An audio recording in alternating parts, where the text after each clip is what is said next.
Hi, I'm Alex Galindo, and today we'll be talking about the purposeful ambiguity in Tolkien's world-building and myth-making in regards to the creation of fan art. Now, I'm an artist, and many people may tell you that the key to having good art is having a good visual reference. Now, what if I told you that you didn't need a reference to make impactful art?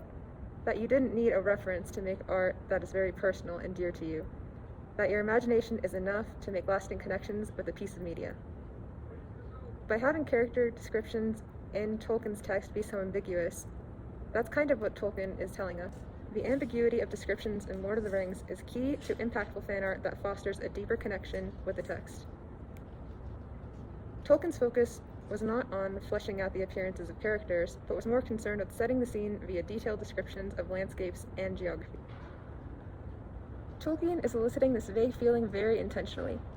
By being intentionally non-descriptive, there's this important notion that his books have a real history and context that you can place yourself in and interact with. One way people choose to interact with the world of Middle-earth is through writing fan fiction and creating fan art. Even if you say you're not an artist, you should do it. It's very evident that Tolkien had his own distinct visualizations of what the characters were supposed to look like. The vague nature of Tolkien's descriptions is what allows the reader to visualize and extend their own interpretations, and is what makes Tolkien's myth-making so much more impactful. If I told you right now to picture Scooby-Doo slipping on a banana peel, it would be pretty easy to do, wouldn't it? You'd see a big brown and black Great Dane falling over himself. A total mess. Now, what if I said to picture Fëanor building IKEA furniture? What does he look like? What does his hair look like? I know that his hair color is described in the Silmarillion as being raven black, but that's kind of all we have to work with. Now, do you imagine him with flowing, ebony locks, or does he have a bowl cut? These are the types of factors and variation in the versatility of how readers can visualize characters. I don't know about you, but if imagining Fëanor with a bowl cut doesn't bring me deeper into the story and myth, then I don't know what will. No, I will not be taking further questions about Fëanor and his bowl cut. Now, why is it so much more difficult to imagine Fëanor building IKEA furniture than to imagine something like Legolas with a party hat on? I feel like this difference in difficulty is coming from the fact that the Silmarillion does not have a film adaptation. And let's face it, the thought of somehow having a Silmarillion Peter Jackson film is kind of terrifying. When you have to visualize the character for yourself, you're actively immersing yourself in Tolkien's mythology. There's no reference to base visualizations off of because all descriptions are so ambiguous. But what about the Peter Jackson films?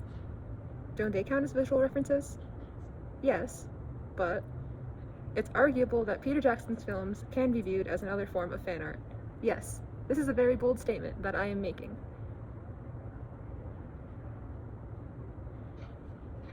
He did not write these books, but made movies based on them as a fan who made movies, which is art.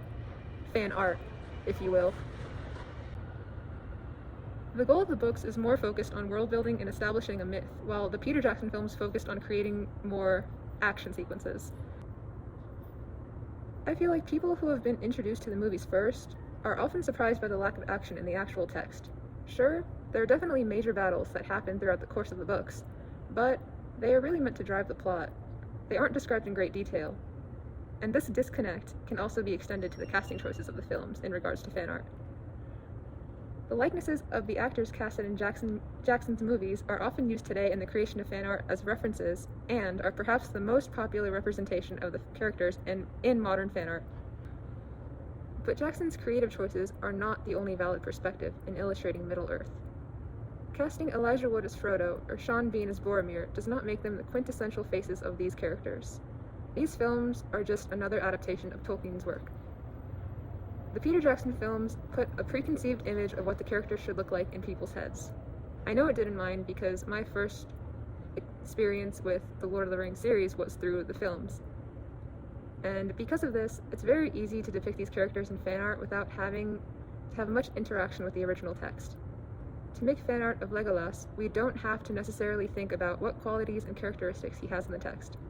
If we really wanted to, we could just do a Google Images search for Orlando Bloom.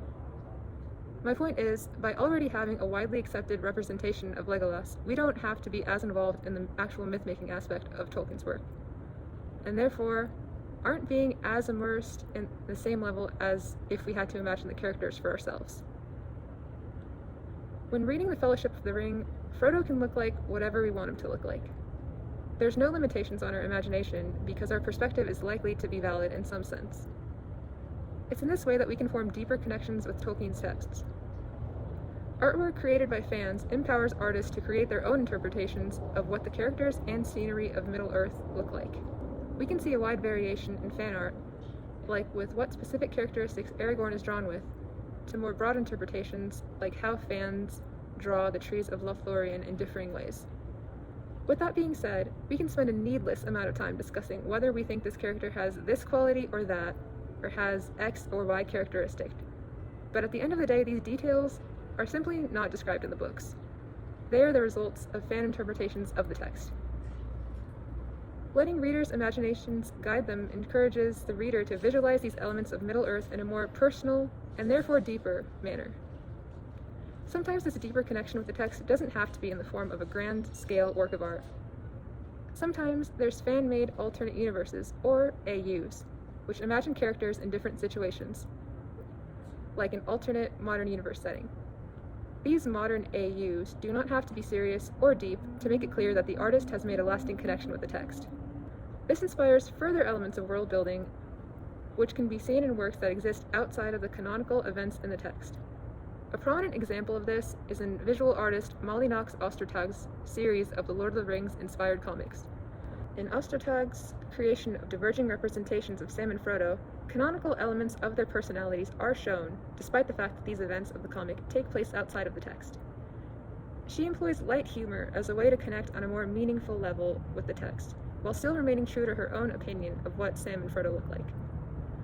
This is how we are further pulled into Tolkien's world building.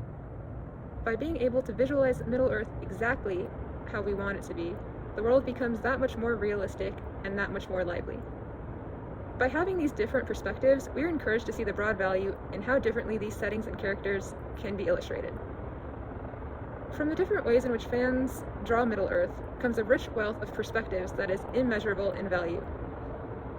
The delicate balance between visual description and context is what makes Tolkien Tolkien. Having visual ambiguity accompany rich historical backgrounds is essential to creating a world that seems like it has its own history. Thanks for coming to my TED Talk.